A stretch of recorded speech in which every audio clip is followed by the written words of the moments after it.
오늘 낭독할 하나님의 말씀은 요한복음 7장 37절부터 39절까지입니다. 마지막 날 곧 명절의 그 큰 날에 예수님께서 서서 외쳐 이르시되 누구든지 목마르거든 내게로 와서 마시라. 나를 믿는 자는 성경 기록이 말한 것 같이 그의 배에서 생수의 강들이 흘러나오리라 하시니라. 그러나 이것은 그분께서 자기를 믿는 자들이 받을 성령을 가리켜 말씀하신 것이더라. 예수님께서 아직 영광을 받지 아니하셨으므로 아직 성령님께서 주어지지 아니하였더라. 아멘. 오늘 김윤성 목사님 나오셔서 영혼의 목마름을 해결하는 법이라는 제목으로 말씀 전해 주시겠습니다. 오늘 주님 앞에 나온 여러분에게 복이 있습니다. 하나님께서 여러분을 사랑하십니다. 그 사실을 꼭 잊지 마시기를 바랍니다. 누구에게나 영적인 목마름이 있습니다. 사람들에게는 채워지지 않는 갈증 같은 것이 있습니다. 먹고 싶고 마시고 싶고 갖고 싶어 하고 채우고 싶어 하는 어떤 갈망 같은 것이 누구에게나 있죠. 그러나 가장 인간의 근원적인 갈망은 영혼의 목마름, 영혼의 갈망이라고 생각합니다. 사람들이 돈에 굶주려 있고 사랑에 목말라 있고 모든 것으로 목말라 있지만 이 영혼의 목마름에는 비할 길이 없습니다. 채워도 채워지지 않는데 그것이 영혼의 목마름이라고 생각합니다. 사랑의 교회 오카는 목사님의 설교 중에서 이런 예화를 제가 읽었습니다. 재산이 많은 어떤 사람이 신문에 이런 광고를 냈습니다. 누구든지 자기 인생에 정말 만족하고 자신하는 사람이 있다면 그 사실을 증명하는 사람에게 $10,000를 주겠습니다 라고 하는 광고를 냈다고 그래요. 수백 명의 사람들이 몰려왔습니다. 각자 자기가 얼마나 지금 만족하고 있는지를 이렇게 발표했습니다.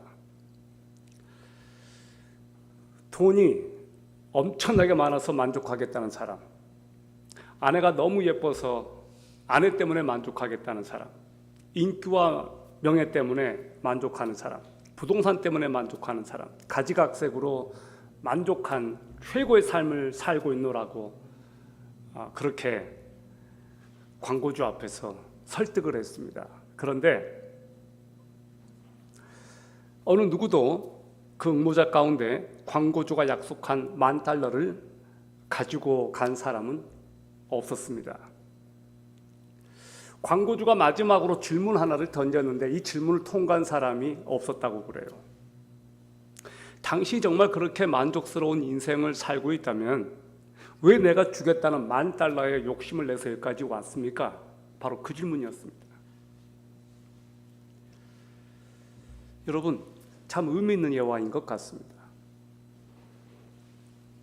왜 인간이 너나 할 것 없이 목이 말라 헉헉거릴까요? 모든 인간은 죄로 인해 부패했기 때문입니다. 에덴 동산에서 아담과 하와가 하나님께 범죄한 이후에 그들이 에덴 동산에서 쫓겨나면서부터 그 순간부터 어떻게 보면 사람은 목말라 했는지도 모르겠습니다. 하나님과의 관계를 상실한 인간, 그 무엇으로도 채우고 싶은데 채워지지 않는 그 영혼의 그 허전함, 그 허기짐은 하나님 외에는 채울 길이 없기 때문에 그렇습니다. 우리 크리스찬들에게 최고의 만족이 무엇일까? 예수 그리스도 아니겠습니까? 우리가 정말로 예수 그리스도로 정말로 만족하고 배부르다면 무엇이 더 필요할까요? 어쩌면 우리조차도 주님을 믿는다는 우리조차도 예수님으로 만족하지 못하니까 이것도 필요하고 저것도 필요하고 그러지 않을까 그런 생각을 해봅니다. 예수님이 초막절에 예루살렘 성전에 올라갔습니다.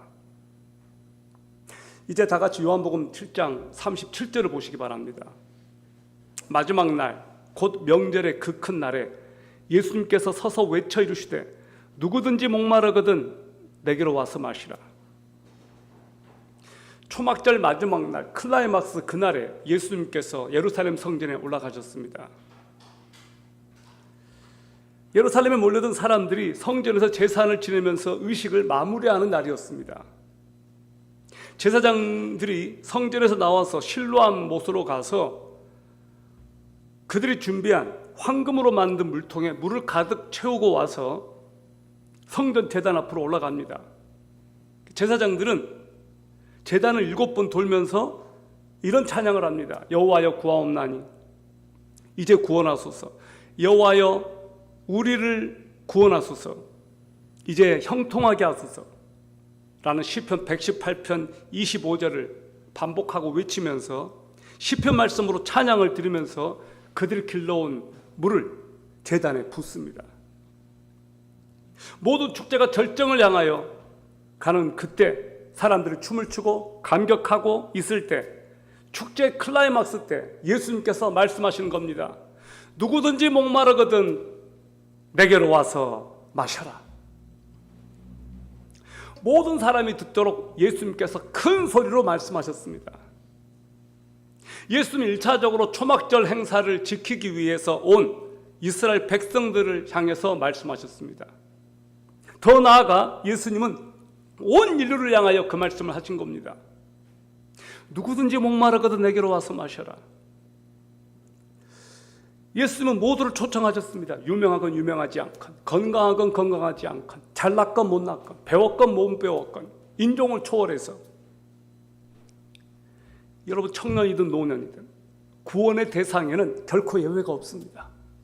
모두가 구원받을 수 있는 길이 열려 있습니다. 인생의 의미를 잃어버린 사람들, 포기해버리고 싶은 사람들, 지쳐있는 사람들, 그들을 향해서도 예수님께서 초청하신 겁니다. 누구든지 목마르거든 내게로 와서 마셔라.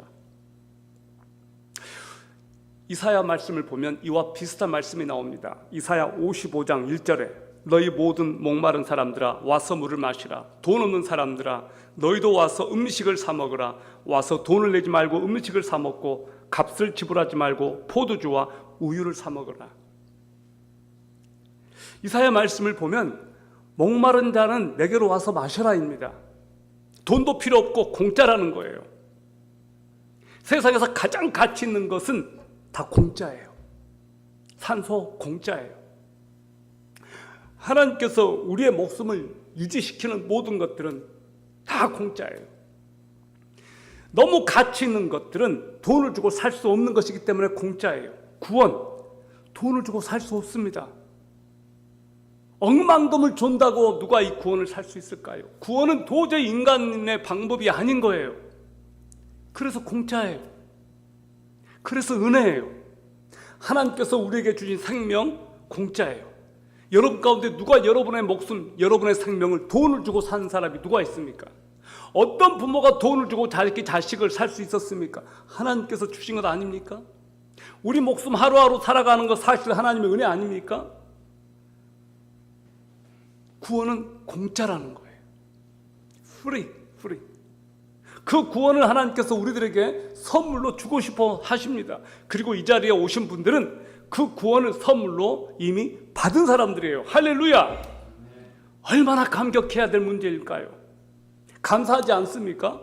그래서 우리가 하나님 앞에 나올 때는 감격하고 감사하고 부둥켜 안고 내가 구원받은 것을 하나님 앞에서 즐거워하고 매주마다 축제라도 벌려야 되지 않겠습니까?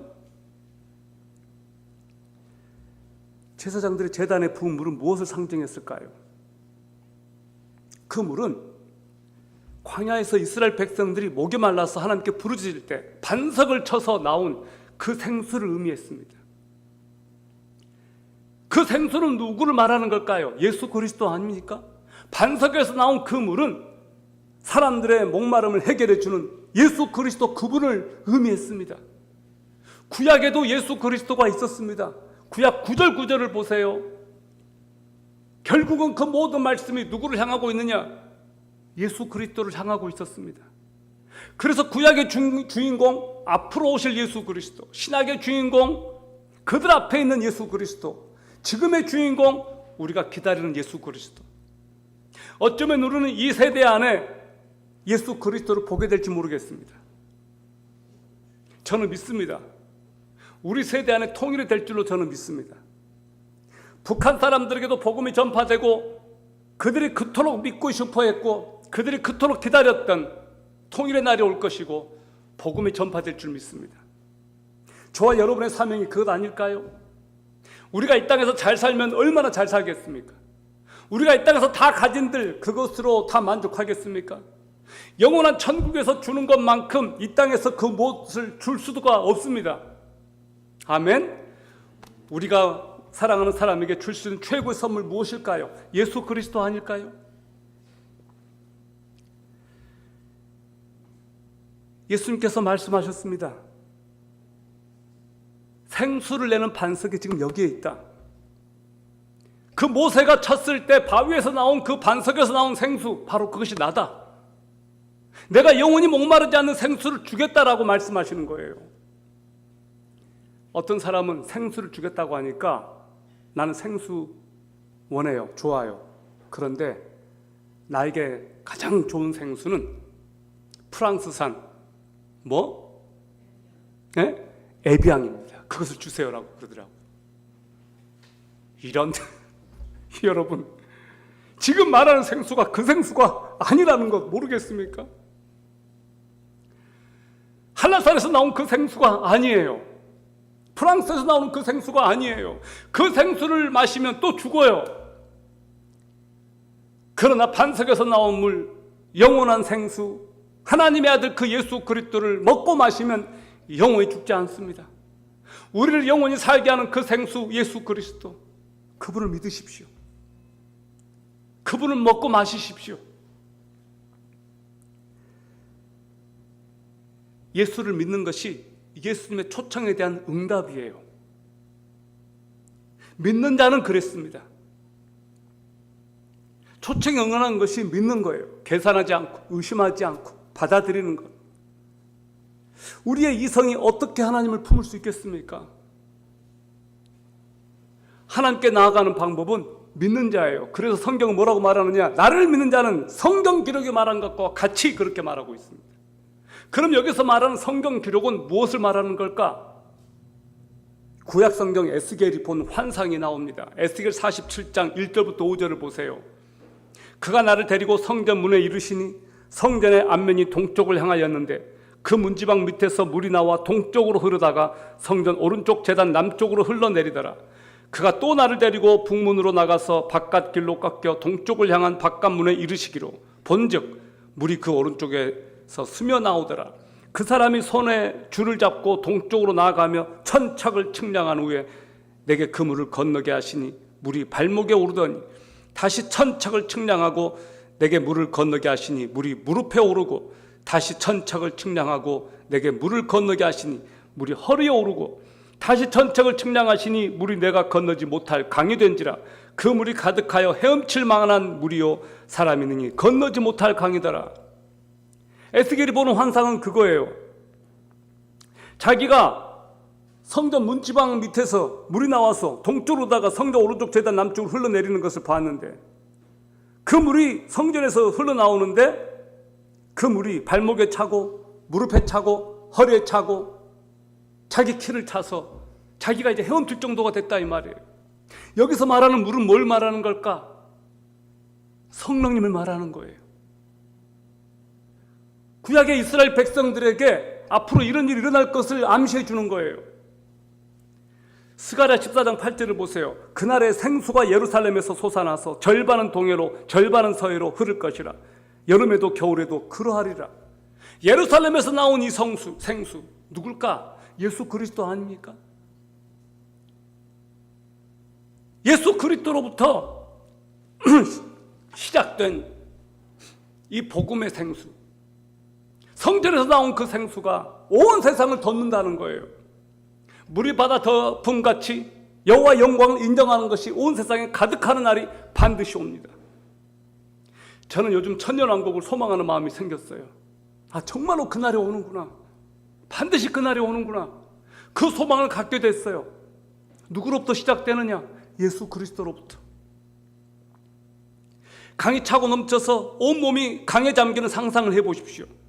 생수가 예루살렘에서 솟아서 동해로 서해로 흐르는 것을 상상해 보십시오. 전 세계 곳곳에 이 복음이 전파되고 있고 예수 그리스도를 구주로 고백하는 사람들이 갈수록 늘어나고 있습니다. 지금은 마지막 영적인 추수기라고 합니다. 이스라엘에서도, 저기 이란에서도, 이라크에서도, 사우디에서도 도저히 예수 그리스도가 들어갈 수 없는 그 지역에서 사람들이 꿈을 통해서, 환상을 통해서 예수를 만나고 선교사님들을 통해서 예수님을 만나고 돌아오고 있습니다. 놀라운 일이 아닙니까? 인구 1000만의 이스라엘 안에서도 예수 믿는 유대인들이 지금 많이 나오고 있습니다. 과거에는 상상할 수 없는 일이었습니다. 1948년 5월 14일 이스라엘이 독립될 그때만 해도 이스라엘 안에서 예수 믿는 사람들은 극소수였습니다. 불과 몇십 명이 안 됐습니다. 그런데 지금은 놀라운 숫자가 예수 그리스도를 주로 믿고 그들이 안식일이 아닌 주일에 예배를 드리는 사람들이 많아지고 있습니다. 할렐루야.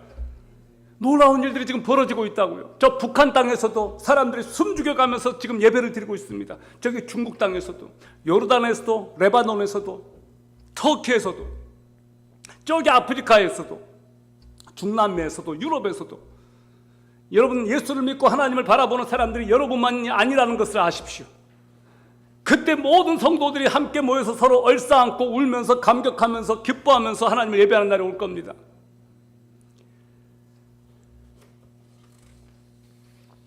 그 배에서 생수의 강이 흘러나오리라. 이거 무슨 말입니까? 믿는 자는 성경에 기록된 것과 같이 그 배에서 생수의 강이 흘러넘칠 것이다. 39절을 보세요. 그러나 이것은 그분께서 자기를 믿는 자들이 받을 성령을 가리켜 말씀하신 것이더라. 예수님께서 아직 영광을 받지 아니하셨으므로 아직 성령님께서 주어지지 아니하였더라. 이거 뭘 말하는 거예요? 배에서 생수의 강이 흘러넘친다. 성령님께서 주시는 풍성한 삶을 말하는 거예요. 여기 성경이 뭐라고 말하느냐? 그분께서 자기를 믿는 자들이 받을 성령을 가리켜 말씀하신 것이라. 배에서 나오는 생수의 강, 사람들이 성령님을 경험하고 성령님에 취해서 성령님으로 말미암아 풍성하고 엄청난 삶을 사는 것을 말해주는 거예요. 여러분, 막 웃다가 배가 막 너무너무 아파 본 적 있으세요? 너무너무 막 웃다 보니까 배가 아프잖아요. 이 기쁨이라고 하는 것이 장에서 나오는 것 같아요. 지금 그거 말하는 거 아니에요? 수많은 사람들이요, 교회 나오고 예배도 드리는데 안타깝게도 성령님을 경험하지 못한 사람들이 많습니다. 여러분 예수를 믿었다면 여러분 안에 이미 성령님이 들어와 계심을 믿으셔도 좋습니다. 예수를 믿는 모든 사람들에게는 성령님이 지금 들어와 계십니다. 성령님이 우리 안에 들어왔기 때문에 우리가 예수 그리스도를 믿습니다. 성령님이 내 안에 계시기 때문에 우리가 하나님을 아버지라고 부르짖을 수가 있습니다. 성령님이 우리 안에 들어오셨기 때문에 우리가 거듭났고, 성령님이 오셨기 때문에 말씀을 깨닫고, 성령님 때문에 우리가 기도할 수가 있습니다. 이 모든 것들은 성령님의 역사예요. 성령님이 역사하지 않으면 우리는 기도할 수도 없고 말씀을 깨달을 수도 없고 예수님을 주님이라고 고백할 수도 없습니다. 성령님이 역사하지 않으면 우리는 거듭날 수가 없었습니다. 성령님이 역사하지 않는다면 우리는 죄를 깨달을 수도 없고 말씀을 들어도 무슨 말인지를 모를 거예요. 다 성령님의 역사예요. 어떻게 생수의 강이 넘치는 삶을 살 수 있을까? 성령님을 경험하는 거예요. 저는 저와 여러분들이 성령님의 기름 부심이 충만한 삶을 살기를 바랍니다. 저와 여러분들이 성령 충만한 삶을 살았으면 좋겠습니다. 매일매일 성령에 취하면서 살았으면 좋겠습니다. 이 복잡다단하고 이 타락한 세상 가운데서 우리가 성령으로 충만하지 않고 어떻게 이 세상을 승리하며 살 수 있겠습니까? 생각만 해도 끔찍합니다. 성령님의 도우심 없이는 우리가 할 수 있는 것이 아무것도 없어요. 성령님의 도우심 없이는 우리가 하나님을 위해서 할 수 있는 것이 아무것도 없습니다. 우리가 하나님을 위해서 뭔가를 한다면, 우리가 전도를 하려고 한다면 성령님의 능력이 필요해요. 다시 말씀을 드릴게요. 성령님의 도우심 없이는 우리가 주님을 위해서 할 수 있는 것이 아무것도 없어요.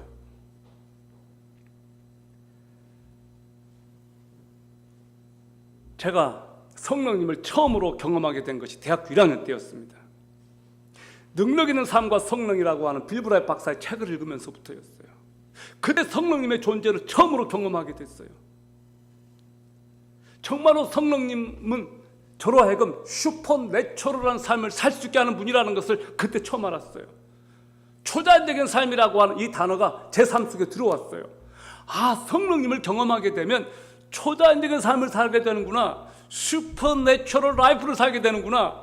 그냥 자연스러운 삶, 자연적인 삶이 아니고 평범한 삶이 아니고 성령 충만함으로써 초자연적인 삶을 살게 되는구나. 그걸 제가 경험한 거예요. 수십 년 전에 서부 텍사스주에 예이츠 풀이라는 유전지대가 있었다고 합니다. 그 능력 있는 삶과 성령이 나온 거예요. 이거 1930년대 이야기니까 꽤 오래전 얘기죠. 이 예이츠라고 하는 이 사람이 목장 운영을 하고 있었는데 목장 운영이 잘 안 되다 보니까 부채, 원리상환금 갚아 나가기가 어려워서 목장을 팔아야 될 지경까지 온 겁니다. 가족들은 정부 보조금으로 살게 됐습니다. 근데 어느 날 석유회사에서 지질 관측단이 예이츠의 목장에 와서 이곳이 석유가 매장됐을 만한 지형이기 때문에 지질 탐사를 했으면 좋겠는데 당신 동의해 줄 수 있냐고 유정 시추 작업 허가를 요청했습니다. 예이츠가 토지 임차 계약서에 서명을 했습니다.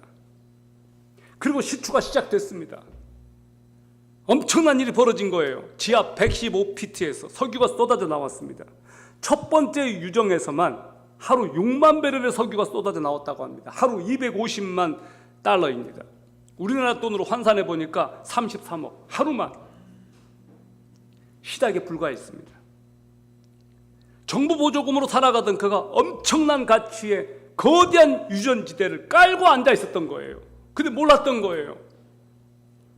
성령님은 마치 우리 안에 들어있는 엄청난 석유 유전지대와도 같아요. 내 배에서 생수강이 흘러넘치게 하는 이 엄청난 성령님이 내 안에 계셨단 말이야. 근데 우리가 그것을 너무나 모르고 우리 힘으로 막 살려고 했던 거예요. 제가 한 번은요, 차를 타고 가는데 차가 도로 한복판에서 멈춰버리더라고요. 너무 당황했어요. 라디에이터가 나가버린 거예요. 그래서 제가 어떻게 한 줄 아세요? 낑낑거리면서 차를 밀었어요. 낑낑거리면서. 결국 자동차 센터에 가서 제가 알아보니까 라디에이터가 나갔대요. 그걸 고쳐서 다시 나갔는데 생각해 보세요. 우리 크리스찬의 삶이 성령님을 경험하지 못하고 성령의 인도를 받지 못하고 성령 충만하지 않으면 낑낑거리면서 이렇게 밀면서 나아가는 삶이에요. 그러나 성령님을 경험하고 성령님이 들어와서 내 삶을 인도해 가면 우리는 배터리 힘으로, 라디에이터 힘으로 싱싱 달리는 삶을 살 수 있습니다. 아멘? 그것이 성령의 능력으로 충만한 삶이에요. 오늘 예수님께서 그거 말씀하신 거예요. 배에서 생수강이 흘러넘칠 것이다. 장차 성령님을 너희가 경험할 거야. 성령님이 너희들에게 오면 너희들은 겁없는 삶을 살게 될 거야. 날마다 초자연적인 삶을 살게 될 거야. 그것을 약속하신 거예요.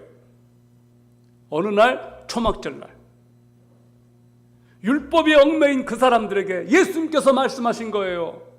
나를 믿는 자는 그 배에서 생수강이 흘러넘치는 그런 삶을 살게 될 거라고 선포하신 거예요. 그 초막절의 주인공은 예수 그리스도 아닙니까? 여러분, 초자연적인 삶의 비결은 성령님께 달려 있습니다. 그러므로 여러분이 예배 시간 말고도 여러분의 일상생활 가운데서 날마다 그 성령님을 경험하게 해달라고, 성령에 의해 지배받는 삶을 살게 해달라고 기도하시고 또 기도하시고 하루를 시작하시고 그렇게 사십시오. 우리 힘으로 살지 맙시다. 우리 크리스찬들은 우리 힘으로 사는 사람들이 아니에요. 우리는 하나님의 영, 성령님의 인도받는 사람들이에요. 우리는 보통 사람들이 아닌 거예요. 이미 예수님을 영접하는 사람들은 보통 사람들이 아닌 거예요. 저는 종교인이 되고 싶지 않습니다. 종교인이란 말이 싫어요. 일반인도 되고 싶지 않아요. 연예인들은요, 우리를 일반인이라고 불러요. 정말 미안합니다만 저는 그분들이 그렇게 특권층이라고 생각하지 않습니다. 왜 우리가 일반인입니까? 왜 제가 종교인입니까? 저는 자랑스러운 크리스찬입니다. 저는 성령님이 내 안에 계시는 초자연적인 사람이에요.